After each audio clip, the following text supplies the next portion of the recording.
I've been writing my dreams down for many years now, and I'm not even kidding when I say that dream journaling has really changed my life. You can use a physical notebook, you can voice record your dreams, you can use a sticky note, it honestly doesn't matter. Me personally, I use a mobile app that I really love. I've been using it for years now. It's called Oniri, and today in this episode I have the honor of talking to Jean-Baptiste, who is the founder of Oniri, and I recommend it to everybody. I'm so thankful that he was able to join me today and talk about his love for lucid dreaming and how he started the app. Yeah, thank you, Hamina, for having me. It's a pleasure. I created this app. It's been kind of a long story. It started 8 years ago, something like that. And I discovered lucid dreams, obviously, and I got really into it. I loved the concept. I wanted to do more. I wanted to help people do more. And around the same time, I wanted to learn to develop and to create something. Like I wanted to start my own projects. And so I kind of mixed those two passions and I created Oniri alone. That was the beginning of the project. And it evolved a lot. It's been a personal project for a long time, but at the beginning it was a simple dream journaling app, and it's been a long road. When you started, you got interested in lucid dreaming, and how did you start keeping your own dream journal before you created the app? I had a physical journal for some time, but quite quickly I switched to digital notes and then to the app. I quickly realized that, you see everywhere that one of the first steps to lucid dreams is writing down your dreams. And so it made sense to have this. And I was actually surprised at that time in 2014, 2015, that there was no mainstream app to do that. A big app that was actually dedicated to dreams, because digital note apps, they're great. But since I came from a kind of a computer science background, I wanted to have an interface where the data that I entered actually made sense, and the app would help me make sense of this data and kind of improve it. Yeah, I love that about the app. I've been using it for a long time as well. And I've looked at so many different dream related apps, and I really like Oniri because of the features of being able to sort your dream symbols and stuff like that. When I was looking at it, I was like, wow, these people really understand dreams and what you need in order to understand a dream. So I really thought okay, these people know what they're doing. Yeah, we put a lot of thoughts into how to organize it. And even now we've kind of created this way of writing down our dreams, but it cannot be the perfect way for everyone. And so even though we've put a lot of thought into it, even now we get feedbacks of how to change it, things to add in the journal, things to remove, things to make differently. Yeah, it's really interesting to let the app grow. And we integrated a lot of feedbacks in the beginning. I think that's one of the reasons why you and other people found it close to your needs. Ideally, I would like to satisfy everyone's wishes. I hope that the app will keep going in this direction of making as many people happy as we can. Yeah, that's awesome. You definitely listen to your users, so it's much appreciated. You're also doing other types of research regarding dreams as well. Why don't you tell me a little bit about that?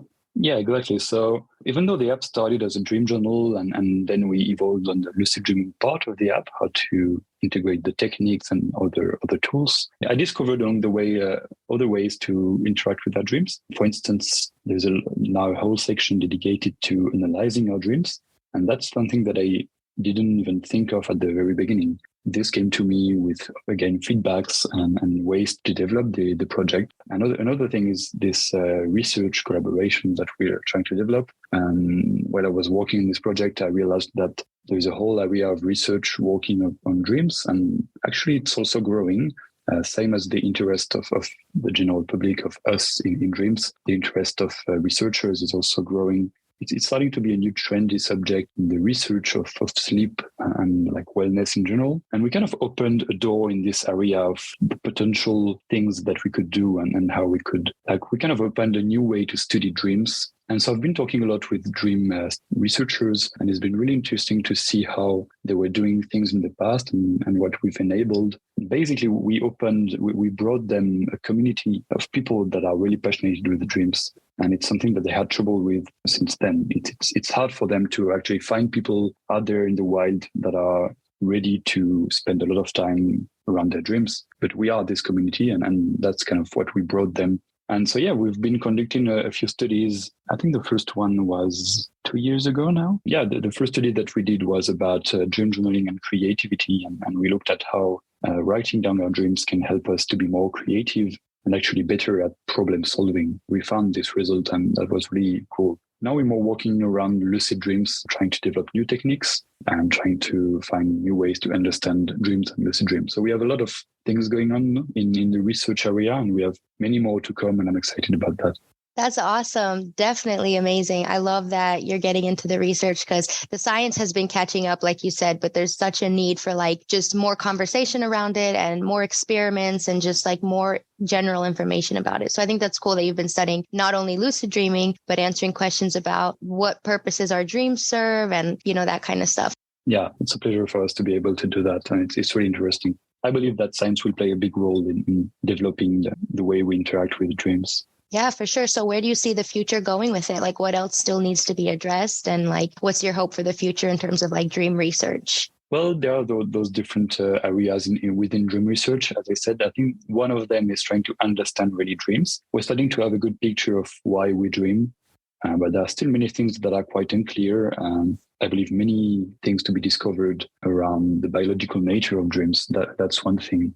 Then there is obviously the lucid dreams. I think understanding lucid dreams, why we have them, what purpose they have, what are the applications of them, what benefits they serve. I think there's a lot of cool stuff to discover around that. And obviously how to have them in the most efficient way, like how to make it easy for people. That's one of the subjects that I'm personally and with Oniri, we are the most interested in. Obviously, it's how to get people to have lucid dreams on a regular basis. So I'm really excited to see what will come out in the next few years. I love what you said about part of the research is understanding like what is the biological nature of dreams, like what are dreams made up of, I think that's a question that people ask a lot, which is kind of hard to determine scientifically, and there's a lot of different like theories and ideas about it. So like, I guess in your like opinion or based on like what you've noticed in your research or even just in your own dream experiences, what do you think dreams are made up of? Do you think it's just our own subconscious projecting our experiences? Or do you think there's like a level of like a shared reality that we can interact with other people and people that have passed and something like beyond just our subconscious mind? Do you know what I mean? Yeah, exactly. It's an interesting question because we've been in the middle of this dream discussion, and I've talked to researchers and to people that are way more on the spiritual spectrum of dreams. It's been hard for a while for us and for me personally to position myself in this spectrum of how we interact with dreams. And we've kind of chosen as Oniri to be in the middle of that. And we try to stay close to what the science says about dreams, but we absolutely don't want to close any doors on what it could be. And me personally, I've been following this recipe of what dreams are and where they're coming from. I've been reading a lot about the scientific research that has been done on the subject. So a lot of what I believe comes from that. So this would be more on the side of dreams are coming from a subconscious. But I'd love to learn more about the other ways to look at them, as you said, the shared realities and stuff like that. I haven't taken the time to really dive in this area because I'm afraid that when I do it, I will fall down the rabbit hole. But yeah, I'm really excited to do that at some point and dive into all of those different ways to look at dreams.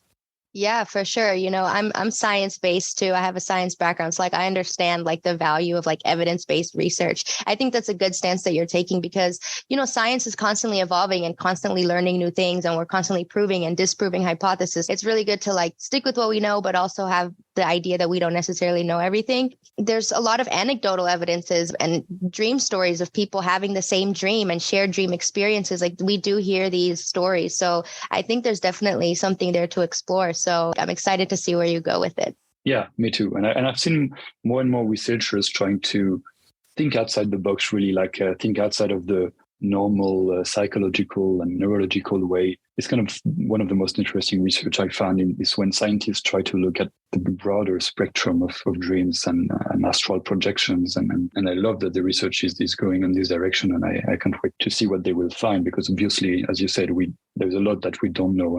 And it's great to acknowledge what we find, but it's great to look at what there is left to find. Yes, definitely. And it's quite hard to measure when it comes to dreams because it's not necessarily always something tangible. When it comes to just studying dreams and lucid dreams in general, like what are some like maybe just general methods you use? I guess it depends what you're studying, but what do you think is like an effective way to like really look at dreams? So those are two valid ways to study dreams, and I think there are in fact the two only ways to do it. Either you look at the dream reports, or you take direct measurements like EEGs. And I've been more on the side of dream reports because obviously that's where we can contribute the most with Oniri. It's what dream researchers have been doing mostly in the past is having a few people coming in the lab and studying EEGs. And so that's why most of what we know about dreams is really about the biological markers of dreams. They've looked at the brain of people and see what's happening during sleep, during dreams, and they've discovered a lot of things about that. But I think now we're coming in an era, and that's where we're coming with Oniri, is enabling those scientists to access also a lot of dream reports. And those are really two different practices, because in the case of EEGs and labs, you can only have a few people doing it. Otherwise, it would be too complicated. But you have a lot of data. In the case of dream reports, you have data. The data from a scientific perspective is much harder to work with because everyone will write differently. So there are a lot of assumptions that you cannot make, and you must be very careful how you analyze this data. So you need a lot of data to make sense of actually to find anything. And that's what scientists couldn't do or had trouble to do before. And I think there are a lot of things to discover with this new type of research. One thing that surprised me in dream research this past few years, there was a research where looking at EEGs, scientists were able to identify things inside the dreams. Like they looked at what the brain was doing, and they were like, okay, he's dreaming of a car, or she's dreaming of a dog. And that's kind of the bridge between the two worlds. Like when just by looking at the brain, you can read what's inside. So I find that as fascinating as it is scary. And so maybe the two worlds will bridge, and you will kind of be able to link the data to one another soon. But I'm not sure about that yet. Yeah, that's cool. It reminds me of one of my favorite research studies. Maybe you have heard of it, where, the researchers were able to communicate with lucid dreamers from inside the dream. And the dreamers would signal with like muscle contractions or eye movements to answer questions that the experimenters were asking them. And the experimenters would like ask them questions while they were sleeping, and dreaming. And the question of the experimenter would come through the dream, like through a car radio or as like a narrator voice or something like that. And I just thought that was so fascinating that we've been able to communicate across the border of wake and sleep. So it's definitely getting there. Yeah, you're perfect. Yeah, like you're right. Lucid dreams, they are indeed the most promising way to bridge these two worlds. Because with lucid dreams, you have this potential, as you said, to signals from inside the dream, things that are happening. And this has a lot of potential because, for instance, scientists can link the emotions that you're feeling, like how your body is reacting to the dream. They could link it to what you say is actually happening at this specific moment in the dream. And this has been really, really hard to do. And I think lucid dreams will also open this door. And that's actually something else that we're trying to work with the scientists, and something that we're bringing. It's not only a community of dreamers, but it's also a community of lucid dreamers. We are bringing a lot of people who actually have lucid dreams, and it's really helpful because it's really hard to conduct study on lucid dreams, because it's really hard to find people that are lucid dreaming on a regular basis, and to have them have a lucid dream within the lab on a specific night is really hard. That's kind of where we all aligned, is we want to have lucid dreams, people want to have lucid dreams, and scientists want people to have lucid dreams because it will help them to study this phenomenon. So yeah, hopefully we can keep working on that. Yeah, it makes sense. There's definitely limitations in that sense, but I think you're doing a great job, because the more people that learn how to lucid dream, the more data there is out there, the more experiences, the more questions that'll pop up. So you're definitely going in the right direction with that. I think that's super cool. On a personal level, like aside from like the research, do you have any really awesome, memorable dream experiences to share? Well, there's not one thing that stands out. Like there are a lot of experiences that are really important for me. And it would be hard to make a list of them, but I would say that almost every month I have like a life-changing, maybe not life-changing, but really important experience in my dreams, whether it's lucid or not. I have really cool experience in lucid dreams, but also regular dreams that are really memorable. The last one actually that comes to my mind, it's a dream I made a few weeks ago. And it was actually a dream where two countries started to for some reason they decided to nuke each other out. It may have been Switzerland and the US actually, but I'm not sure because I'm in Switzerland for context. And yeah, it was those kind of dream where it's the end of the world, and it's really interesting to see the emotions that you can feel in this storyline. And like in just one dream, one night, you live a whole like movie, like scenario, and with emotions that are really like real emotions. Like if you would read my body at this moment, like you would see the same emotions as if it was happening in real life. And that's something that I've always found fascinating with dreams, is how suddenly they make you part of a story of a world that is just so real and that makes you feel so many emotions and so many things. And when you wake up, it's like suddenly you're like switching world. I found this kind of experience fascinating. Like suddenly you wake up and the whole world is different. There's not even ways to say which world is real. You could like it's just two different worlds where you felt different emotions and yeah.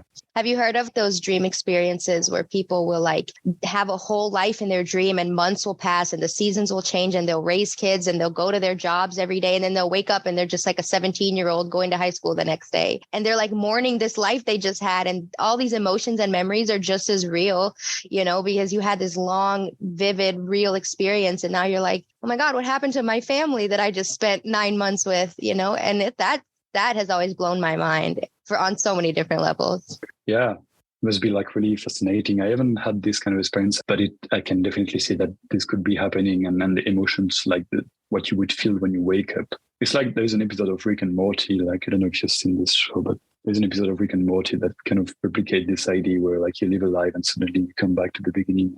I think it's exactly the same feeling. It's like suddenly you switch world, you switch life. And this moment I found so fascinating. Yeah, I love Rick and Morty. It's a great show. I definitely get so many of my cool ideas from there. But yeah, just like that, for sure. Another thing I find really cool too, like you mentioned that you had like an apocalyptic type dream, which I've also had. And a lot of people have had, similar dream themes, like apocalypses.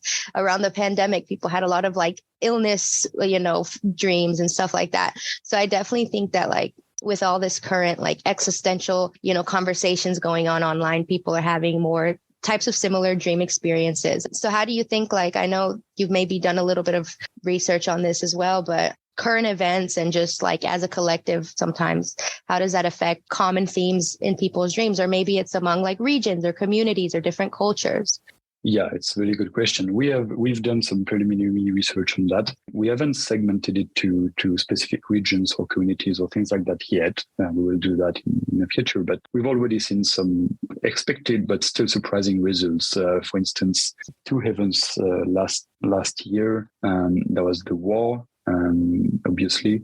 Around February, at the time of the invasion, we saw a huge peak of people dreaming of war. So that's one like world event that shifted to people's dream. The second one is Queen Elizabeth II. We've seen a lot of people dreaming about queens around the time of her death. So it's kind of expected that you would see this in dreams, but it's still fascinating to see that this actually happens. Like suddenly all of our dreams are like shifted and some themes are appearing for all of us. Yeah, I can't wait to do more research on that and see what other things can appear in dreams and how long it takes to appear in dreams and how long does it stay in dreams. I think there's also a lot of things to research in this area. And this could maybe open this kind of research for shared dreaming and shared realities. So it would be interesting.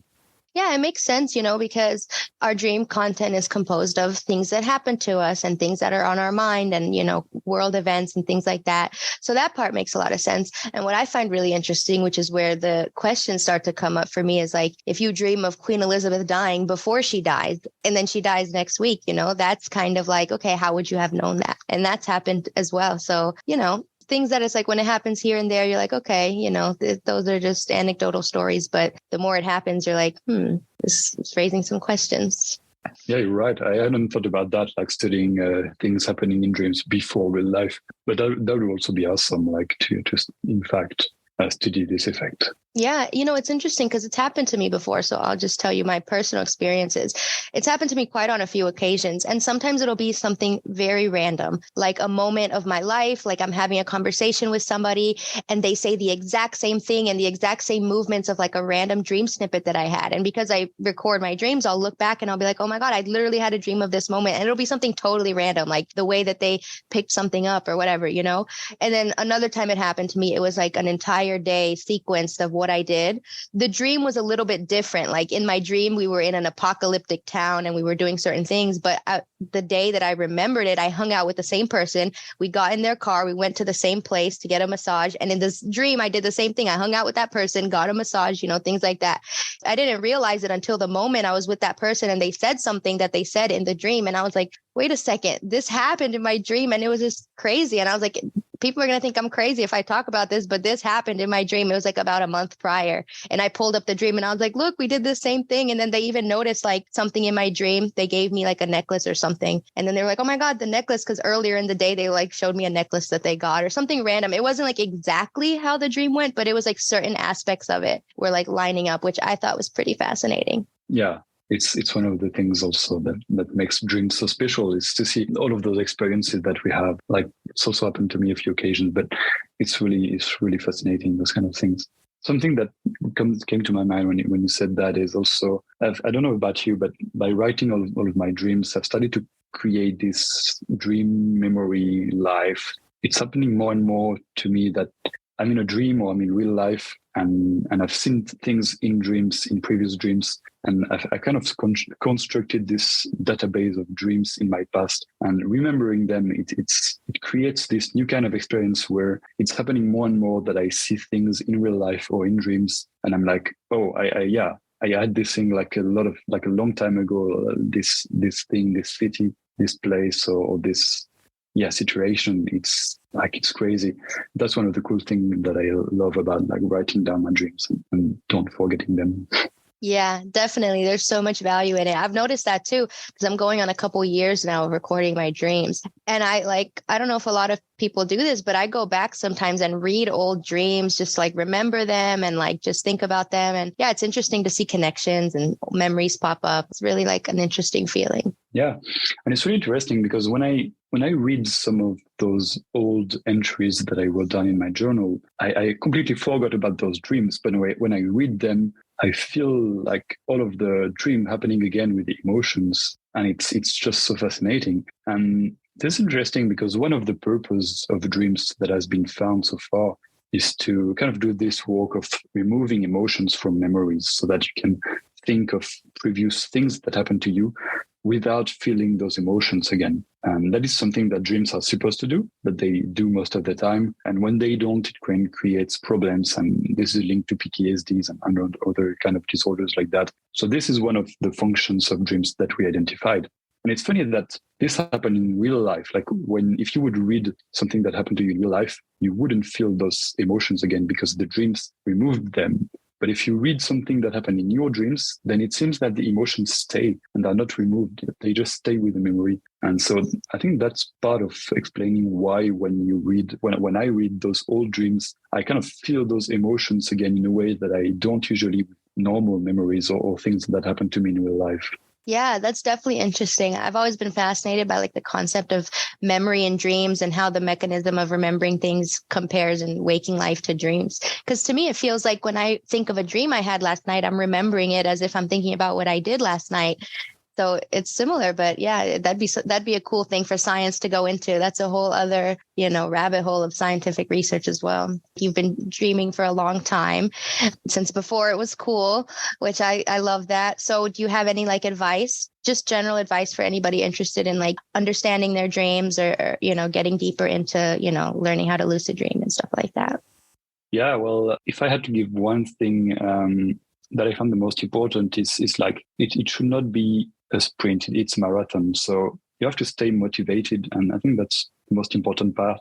Don't rush things. If you want to have lucid dreams, it maybe won't happen in the first weeks, but it will at some point. And I think that's the most important thing is that if you want to make dreams some part of your life, it will be a part of your life for a long time. So make sure that you're not going too fast and let things go to their own pace and just keep this interest and cultivate it and cultivate your like motivation and your interest in dreams. I've been around my dreams for almost 8 to 10 years now. And I think it's really, you're here for the long run. So my advice would be to stay motivated and just cultivate the interest. Honestly, I couldn't agree more. I think that's great advice because a lot of people, they like want to get lucid tonight and they want quick results and then they never think about it again and they try one time and they give up. But it's about, like you said, a marathon. I think that's solid advice. That's honestly probably the best thing that you could have said. Yeah, happened to me at the beginning also. I wanted to have lucid dreams very fast, and I think all of us want. But I've seen a lot of people, when I tell them about dreams and lucid dreams, a lot of people tell me, I know lucid dreams. I've tried to do them at some point, but then I gave up. So And another thing to get started is, of course, keeping a dream journal. So I always recommend Oniri to people because I think it's great. Yeah, the app is mostly on iOS, but we just released an Android version, which is kind of still going through a beta process. It's available though. So now I can officially say that the app is on iOS and Android, although not all of the features on Android yet. It's called Oniri. It's on both stores. It's at its core, it's a dream journal, but then there are a lot of other features and we keep adding them. So there are a lot of tools and lucid dreaming techniques, but there is also a section dedicated to dream analysis and many other things. That's what I love about this project is that through dreams, there are so many things that we can help with dreams, so many subjects, so many technologies that we can bring in this domain. For instance, in today's world, it's AI. We're trying to integrate the latest AI developments in the world of dreams, and it's really great. Everything that you can do from image generation to illustrate the dreams to using AI in the analysis process to help people reflect about their dreams. We're kind of having this vision of being an app for dreams and all different aspects of dreams. And so that's where we're going. I love it. That's a great vision. And I'm happy to have been a part of it and to talk to you about it. So I really appreciate you for doing this podcast with me. Yeah. Thank you, Amina, for inviting me. It's been really great talking about dreams. I love having other people thought about how they interact with their dreams. And there are so many people. It's a growing world. I always say that dreams, they're like the baby sister of meditation. Like this past decade have been the decade of meditation, with science pushing new breakthrough and a lot of general interest flowing in meditation. And I'm sure that this will happen for dreams and lucid dreams. But in 10 years from now, I think dreams will be huge, and it will be a huge part of people's wellness. And so I can't wait to see how it evolves. Yeah, definitely. It's definitely becoming more normalized, and it's just the beginning. So, I'm proud to be, riding the wave, and I'm excited to see where it goes. Yeah, me too. It was great. Great talking to you.